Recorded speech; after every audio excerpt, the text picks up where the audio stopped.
Yeah, go ahead. Great. Basically, to finish, I want to quickly talk about, I want to talk about the effect I want to talk about this issue of weight management. Now, I know this can be a very sensitive issue, so I want to preamble it with just explaining how I talk about these things from a sort of scientific perspective. Because obviously, weight isn't just about medicine and science. It's a mix of culture and fashion and psychology, and it's very personal. And I certainly have no intention of, upsetting anyone, or I'm not talking about any one individual specifically. It's also an issue that's sort of prevalent in our field. A good friend of mine, Katie Lewick, was in the news recently because she was sort of criticized by certain reviewers on her sort of post-baby physique. And, it was pretty horrendous, some of the things that were said about her. And in that context, I stand firmly on the side of body positivity. But there are some issues that we need to discuss in terms of our health as singers. So a healthy weight is defined by medicine and science, and not by culture and superficial expectations. No one cared about a thigh gap until some stupid magazine made it a thing. My grandfather didn't care about his six pack.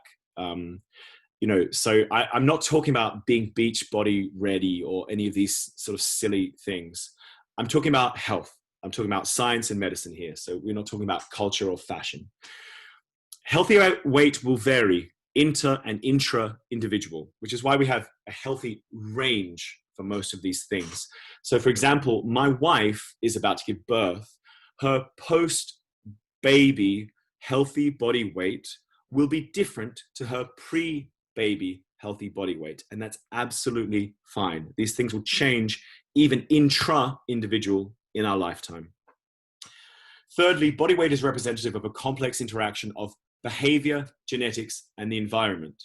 And you can see there where a major stumbling block comes up. We can change our behavior, sure, but we can't change our genes, and we can only affect our environment to a certain extent. So this is why I think that, something like fat shaming or blaming someone for their weight is really quite ignorant and very unhelpful so in this context. So that's quite important to note. Fourthly, scientific consensus does clearly show that body weight and health are linked, and that what we call the obesity epidemic is a very serious global issue that needs changes at the policy level, not just at the individual responsibility level. And then finally, and perhaps most importantly, your body weight is in no way linked to the value of a person, or in this context, in terms of your value or skill as an artist. And please don't let anyone tell you otherwise. And I think the principles of body positivity are very useful in this context. You absolutely have the right to be happy and confident at any body weight. So the information I give you is to empower, not to criticize. And I think it's really important to outline that for this quite sensitive issue.